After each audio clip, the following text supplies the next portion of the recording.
Hello guys, it's your one and only girl Rose White.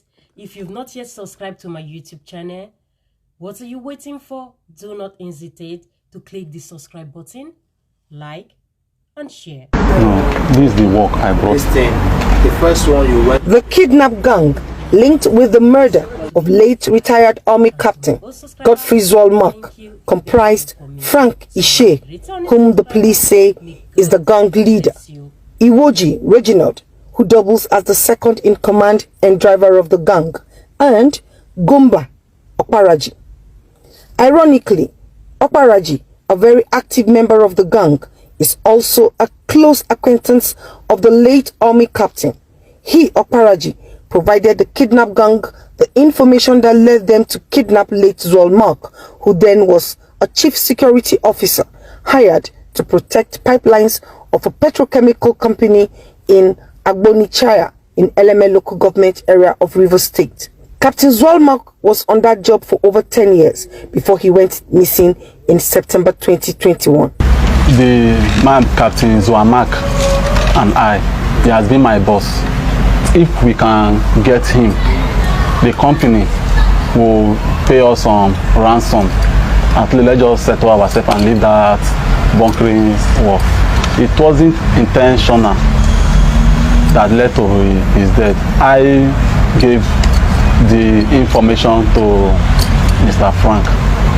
So Mr. Frank, they came for the duty that very day that the thing occurred. They came for the duty. So that very day, I never knew the man himself died. But I was just sensing something. When I called him and asked him, how far did it go? Have you called them? Because the number from the captain's phone, have you called them? How far did it go? So I was sensing that something is happening. He said that he has called, that they wanted to hear the voice of the man. I said, then why not give the phone to the man so that something can come and let them hear his voice?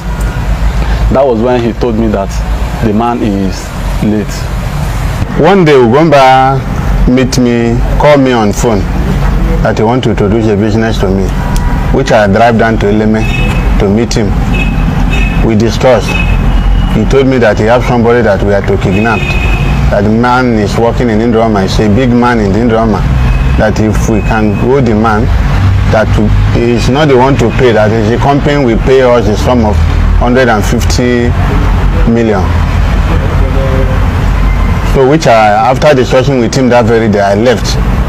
2 days after, he called me again that the man is coming the pipeline every Tuesday. I said, okay, don't worry, I will get back to you. So the third time, I'm the one that called him.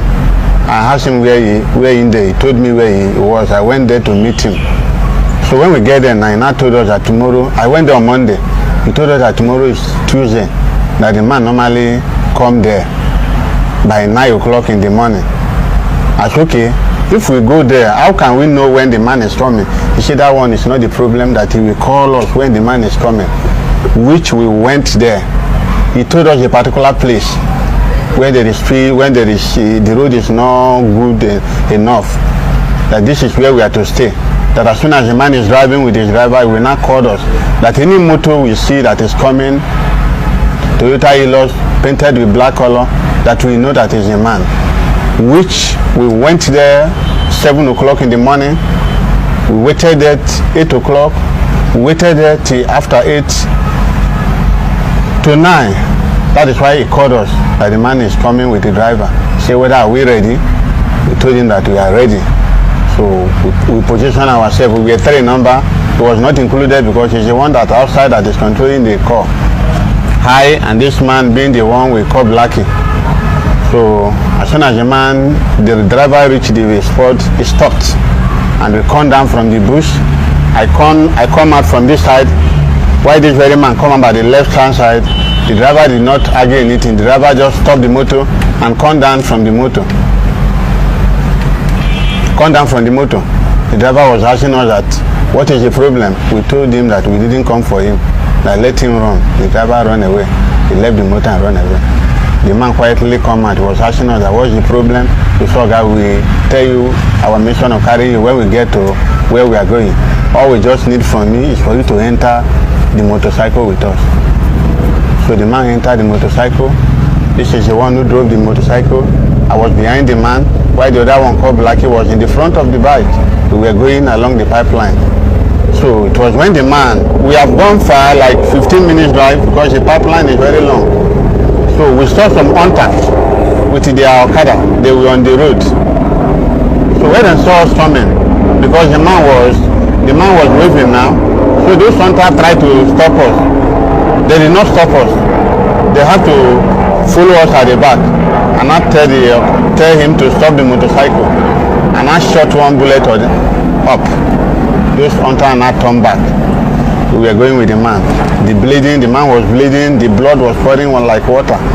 So when we get to a lonely place where we found out that those who hunters, they are no longer coming, we get to hold on there. So we now remove one of our singlet and tie the bleeding to stop the bleeding. So one person now, okay, is the one that went into the town to go and get some malt and picnic so that we give the man to, which he bought paracetamol too. We were looking for a way to prevent the man because we can't take him to the hospital that moment because we don't have any doctor report and there's nothing we will talk there.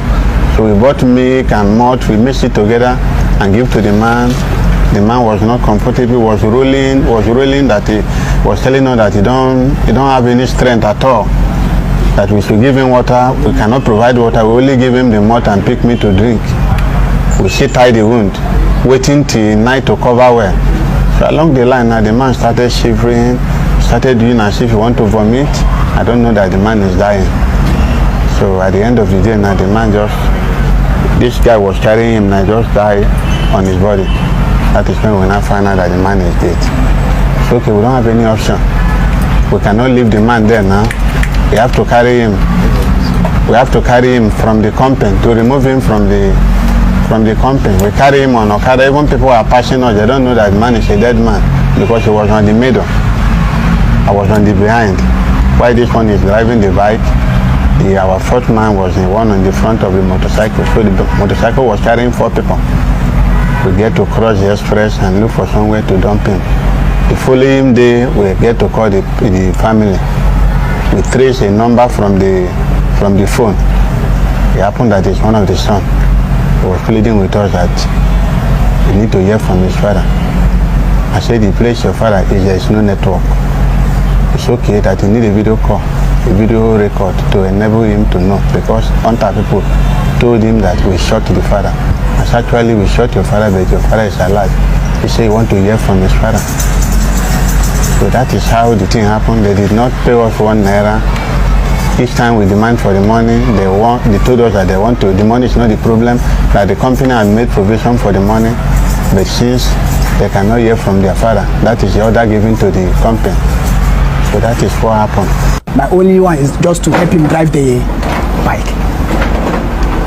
When we stopped the place, he stopped there. He said I should hold the bike for him. So him and the other second then hold the gun. Then I shift with the bike. Then there was a healers coming. I don't know who was inside. So when the healers get to the place, there, so the healers slow down. They ask the driver to come down. The driver come down and run away. Then they bring one man from the back of the seat. Ask the man to enter the bike. The man entered the machine. Then he took over the machine because my hand is not quite strong for the machine. So he was driving the machine and I was sitting at the front. The other is man back seat. So at the spot, the man shivered and dragged. There's like 1 to 4. Then the man jumped out and said that he's not going again. Then he left the machine and jumped down. So the man was like want to run. Then he shoot the man at the leg. Following a petition 1 month after to the Inspector General of Police, Alkali Baba, the Force Intelligence Response Team, led by Deputy Commissioner of Police, Tunji Disu, was mandated to uncover the mystery behind Zolmark's disappearance. All suspects subsequently were rounded up and they led the police to a farmland in Wøřķ in Eche local government area where the remains of late Captain Zolmark were exhumed from a shallow grave.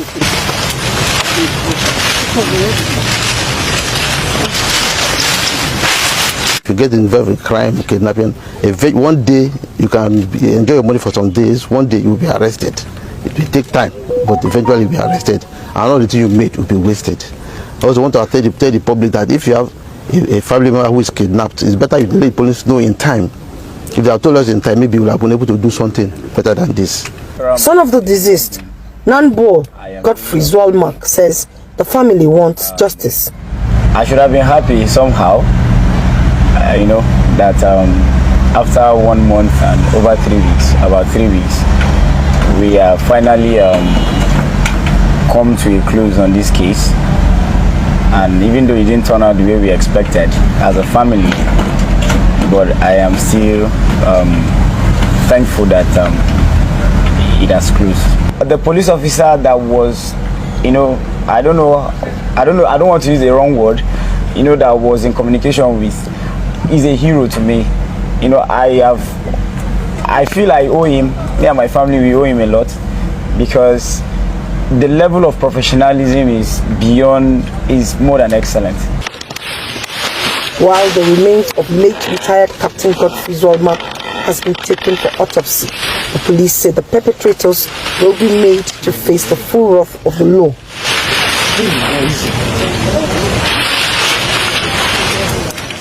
Ada Ononye, AIT News, Wøřķ, Rivers State. Thank you guys for watching. I will be coming back with more video, more gist, more updates. Bye bye guys. Love you guys.